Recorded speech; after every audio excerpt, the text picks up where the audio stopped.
శ్రీ మహాగణాధిపతయే నమః, శ్రీమాత్రే నమః. మాచిరాజ్ భక్తి ప్రేక్షకులందరికీ నమస్కారం.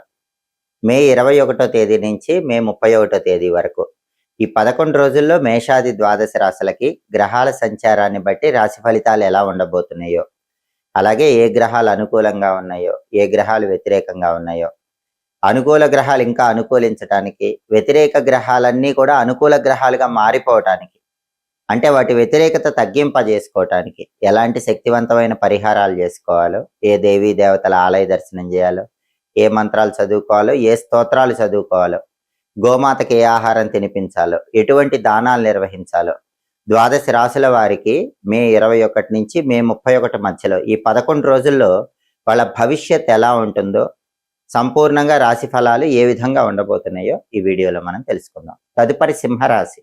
సింహరాశి వాళ్ళకి మే 21వ తేదీ నుంచి మే 31వ తేదీ మధ్యలో రాశి ఫలితాలు పరిశీలిస్తే ప్రధానంగా ఈ 11 రోజుల్లో రాశి ఫలితాలు రవి, బుధుడు, కుజుడు, శుక్రుడు ఈ 4 గ్రహాల సంచారం మీద ఆధారపడి ఉంటాయి. ఎప్పుడైనా 11 రోజుల ఫలితాలు, 10 రోజుల ఫలితాలు చూసేటప్పుడు రవి, బుధుడు, కుజుడు, శుక్రుడు ఈ 4 గ్రహాల సంచారాన్ని తీసుకోవాలి. సింహరాశి వాళ్ళకి సూర్యుడు 10వ స్థానంలో సంచారం చేస్తున్నాడు. మే 21 నుంచి మే 31 మధ్యలో సూర్యుడు 10వ స్థానంలో ఉంటాడు. చాలా ఫేవరబుల్ రిజల్ట్స్ ఇస్తాడు. ఎందుకంటే 10వ స్థానంలో సూర్యుడు ఉన్నప్పుడు గవర్నమెంట్ సెక్టార్లో జాబ్ వచ్చే అవకాశం ఉంటుంది. గవర్నమెంట్ ఎగ్జామ్స్ రాస్తే 100% క్లియర్ చేసే అవకాశం ఉంటుంది.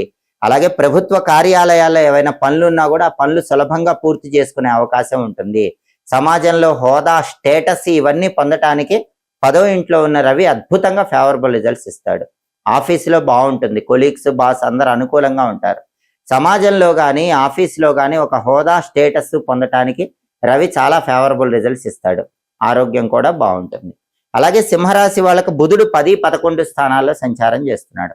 మొదటి 8 రోజులు 10వ సంచారం వ్యతిరేకంగా ఉన్నాడు. తర్వాత 3 రోజులు 11వ సంచారం బుధుడు అనుకూలంగా ఉన్నాడు. అంటే 21వ తేదీ నుంచి 28వ తేదీ వరకు కూడా బుధుడి బలం లేదు. కాబట్టి ఈ సమయంలో అంటే ఈ 8 రోజుల్లో విద్యార్థులు బాగా హార్డ్ వర్క్ చేస్తేనే సింహరాశి విద్యార్థులు ర్యాంకులు వస్తాయి, లేకపోతే మంచి ర్యాంకులు రావు. నిరుద్యోగులు కూడా సింహరాశి వాళ్ళు ఇంటర్వ్యూకి విపరీతంగా ప్రిపేర్ అయ్యి వెళితేనే మీకు కావాల్సిన జాబ్ వస్తుంది. వ్యాపారం కూడా ఎంత బాగా చేసినా అంత గొప్ప లాభాలు కనిపించవు. మొదటి 8 రోజుల్లో బుధుడి బలం లేదు. కాబట్టి బుధుడి బలం పెరగాలంటే గణపతి ఆలయ దర్శనం చేసుకోవాలి. గం క్షిప్రప్రసాదనాయ నమః రోజు 21 సార్లు చదువుకోవాలి. పెసలు నానబెట్టి ఆవుకు పెట్టడం కానీ, కేజింబావు పెసలు దానం ఇచ్చుకోవటం కానీ చేస్తే అప్పుడు బుధుడి బలం పెరుగుతుంది. కానీ చివరి 3 రోజుల్లో బుధుడు బ్రహ్మాండంగా ఉన్నాడు. 29, 30, 31 ఈ 3 డేట్స్లో మాత్రం విద్యార్థులు ఏ ఎగ్జామ్ రాసినా బ్రహ్మాండమైన ర్యాంక్ వస్తుంది. నిరుద్యోగులు ఏ ఇంటర్వ్యూకి వెళ్ళినా మంచి ప్యాకేజ్తో సూపర్ జాబ్ వస్తుంది. వ్యాపారస్తులకు కూడా వ్యాపారంలో ఊహించిన దానికంటే బ్రహ్మాండమైన లాభాలు వస్తాయి. ఇవన్నీ చివరి 3 రోజుల్లో జరుగుతాయి. అలాగే సింహరాశి వాళ్ళకి ఈ 11 రోజుల్లో కుజుడి బలం లేదు. కుజుడు 9వ ఇంట్లో వ్యతిరేకంగా ఉన్నాడు. కుజుడి బలం లేదు కాబట్టి ప్రాపర్టీస్ కొనటానికి కానీ అమ్మటానికి కానీ అంత మంచి టైం కాదని చెప్పాలి. ప్రాపర్టీ కొనుక్కోవాలంటే డిలే అవుతుంది, ప్రాపర్టీ అమ్మాలంటే డిలే అవుతుంది. రియల్ ఎస్టేట్లో ఒడిదుడుకులు ఉంటాయి. బ్యాంక్ లోన్ శాంక్షన్ కావటం కూడా ఆలస్యం అవుతూ ఉంటుంది.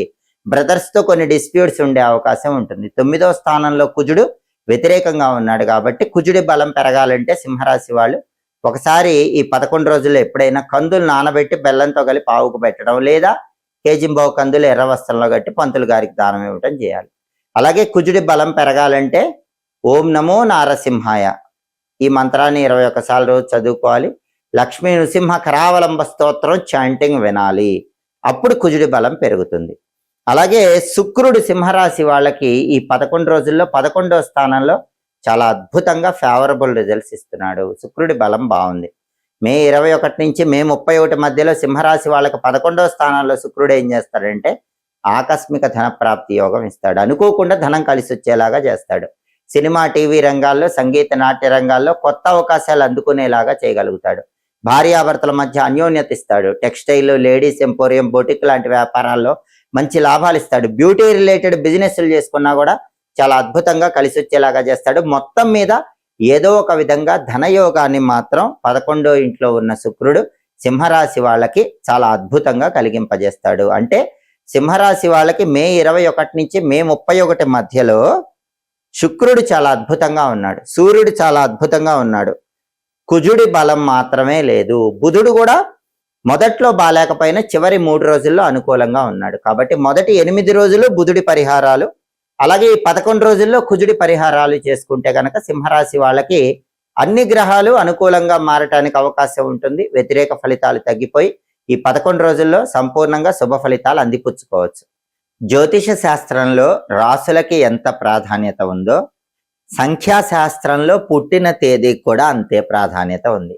సంఖ్యాశాస్త్ర పరంగా మీరు పుట్టిన తేదీని బట్టి ప్రత్యేకమైన పరిహారాలు చేసుకుంటే గ్రహాల అనుకూలత కలిగి అదృష్టాన్ని, ఐశ్వర్యాన్ని సిద్ధింపజేసుకోవచ్చు.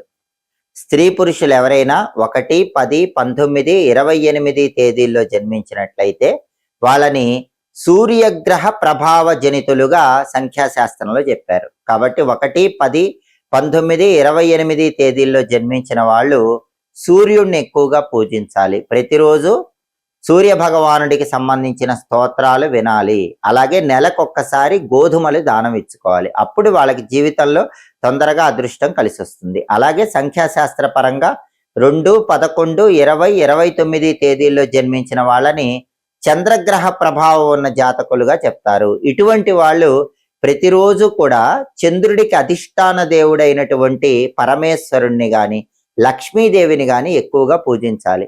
2, 11, 20, 29 తేదీల్లో జన్మించిన వాళ్ళు నెలకొక్కసారి బియ్యం దానం ఇచ్చుకుంటే మంచిది. అలాగే ఓం చంద్రశేఖరాయ నమః, ఓం శ్రీం శ్రీయై నమః, ఈ 2 మంత్రాలు రోజు 21 సార్లు చదువుకుంటే ఈ తేదీల్లో జన్మించిన వాళ్ళకి తొందరగా అదృష్టం కలిసి వస్తుంది. అలాగే 3, 12, 21, 30 తేదీల్లో జన్మించిన వాళ్ళ మీద నవగ్రహాల్లో గురువు ప్రభావం ఎక్కువగా పనిచేస్తూ ఉంటుంది. వీళ్ళు నెలకొక్కసారి శనగలు దానం ఇచ్చుకుంటే చాలా మంచిది. అలాగే వీళ్ళు తరచుగా ఈశ్వరుణ్ణి పూజించాలి. ఓం నమో భగవతే రుద్రాయ అనే మంత్రాన్ని రోజు 21 సార్లు చదువుకోవాలి. అప్పుడు 3, 12, 21, 30 తేదీల్లో జన్మించిన వాళ్ళు తొందరగా అదృష్టాన్ని అందిపుచ్చుకోవచ్చు. ఈ మంత్రంతో పాటు బృం బృహస్పతయే నమః అనే మంత్రం చదువుకున్నా కూడా అదృష్టం తొందరగా వరిస్తుంది.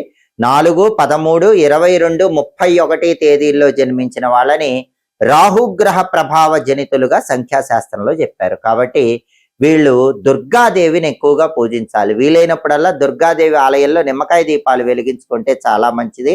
దుమ్ దుర్గాయై నమః అనే మంత్రం రోజు 21 సార్లు చదువుకోవాలి. నెలకొక్కసారి మినుములు దానం ఇచ్చుకుంటే తొందరగా అదృష్టం కలిసి వస్తుంది. 5, 14, 23 తేదీల్లో జన్మించిన వాళ్ళ మీద నవగ్రహాల్లో బుధుడి ప్రభావం ఎక్కువగా పనిచేస్తుంది. వీళ్ళు రోజు గణపతి మంత్రం చదువుకోవాలి. గం గణపతయే నమః అనే మంత్రం రోజు 21 సార్లు చదువుకోవటం, నెలకొకసారి పెసలు దానం ఇచ్చుకోవటం చేస్తే జీవితంలో తొందరగా అదృష్టం కలిసి వస్తుంది. 6, 15, 24 తేదీల్లో జన్మించిన వాళ్ళ మీద నవగ్రహాల్లో శుక్రుడి ప్రభావం ఎక్కువగా పనిచేస్తుంది. కాబట్టి 6, 15, 24 తేదీల్లో జన్మించిన వాళ్ళు శుక్రుడికి అధిష్టాన దేవం లలిత అమ్మవారు కాబట్టి లలిత అమ్మవారిని ఎక్కువగా పూజించాలి.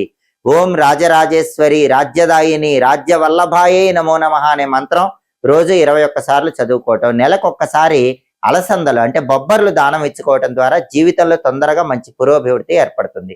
7, 16, 25 తేదీల్లో జన్మించిన వాళ్ళ మీద నవగ్రహాల్లో కేతువు ప్రభావం ఎక్కువగా పనిచేస్తుంది. కేతువుకు అధిష్టాన దైవం గణపతి కాబట్టి 7, 16, 25 తేదీల్లో జన్మించిన వాళ్ళు ప్రతిరోజు ఓం గ్లౌం గణపతయే నమః అనే మంత్రం 21 సార్లు చదువుకోండి. నెలకొక్కసారి ఉలవలు దానం ఇవ్వండి. అప్పుడు మీకు జీవితంలో తొందరగా అదృష్టం కలిసి వస్తుంది. 8, 17, 26 తేదీల్లో జన్మించిన వాళ్ళ మీద నవగ్రహాల్లో శని ప్రభావం ఎక్కువగా పనిచేస్తుంది. అందుకే 8, 17, 26 తేదీల్లో జన్మించిన వాళ్ళు ఆంజనేయ స్వామిని గాని, వెంకటేశ్వర స్వామిని గాని, ఈశ్వరుణ్ణి గాని ఎక్కువగా పూజించండి. ప్రతిరోజు ఓం గోవిందాయ నమః, శ్రీ రామదూతాయ హనుమతే నమః, ఓం నమః శివాయ ఈ 3 మంత్రాలు కూడా 21 సార్లు చొప్పున చదువుకుంటే తొందరగా అదృష్టం కలిసి వస్తుంది. నెలకొక్కసారి నువ్వులు దానం ఇచ్చుకోవటం ద్వారా కూడా జీవితంలో తొందరగా అదృష్టాన్ని, ఐశ్వర్యాన్ని సిద్ధింపజేసుకోవచ్చు. ఇక చివరగా 9, 18, 27 తేదీల్లో జన్మించిన వాళ్ళ మీద నవగ్రహాల్లో కుజుడి ప్రభావం ఎక్కువగా పనిచేస్తుంది. 9, 18, 27 తేదీల్లో జన్మించిన వాళ్ళు సుబ్రహ్మణ్య స్వామిని, నరసింహస్వామిని ఎక్కువగా పూజిస్తే జీవితంలో తొందరగా అదృష్టం కలిసి వస్తుంది. ఓం సాం శరవణ భవ, ఓం నమో నారసింహాయ ఈ 2 మంత్రాలు ప్రతిరోజు 21 సార్లు చదువుకోవటం, నెలకొక్కసారి కందులు దానం ఇచ్చుకోవటం ద్వారా జీవితంలో తొందరగా అదృష్టాన్ని ఐశ్వర్యాన్ని సిద్ధింపజేసుకోవచ్చు. కాబట్టి జ్యోతిష శాస్త్ర పరంగా రాసులకు ఎంత ప్రాధాన్యత ఉందో సంఖ్యాశాస్త్రంలో పుట్టిన తేదీలకు కూడా అంతే ప్రాధాన్యత ఉంది. మీరు పుట్టిన తేదీలను బట్టి ఈ ప్రత్యేకమైన పరిహారాలు చేసుకుంటే జీవితంలో తొందరగా మీకు అదృష్టం కలిసి వస్తుంది. ఎప్పటికప్పుడు దినఫలాలు, 10 రోజుల ఫలితాలు, మాస ఫలాలు, సంవత్సర ఫలితాలు, గ్రహాల సంచారంలో వచ్చే మార్పులు వీటన్నిటిని తెలుసుకోవాలనుకుంటున్నారా? అయితే మాచిరాజు భక్తి ఛానల్ తప్పకుండా చూడండి. మా వీడియోస్ మీకు నచ్చినట్లయితే మా ఛానల్ లైక్ చేయండి, కామెంట్ చేయండి. మా ఛానల్ వీడియోస్ 10 మంది మిత్రులకు షేర్ చేయండి. మా ఛానల్ సబ్స్క్రైబ్ చేసుకోండి. పక్కనున్న బెల్ సింబల్ ఒకటి మాత్రం మర్చిపోకండి. సర్వే జనాః సుఖినో భవంతు. స్వస్తి.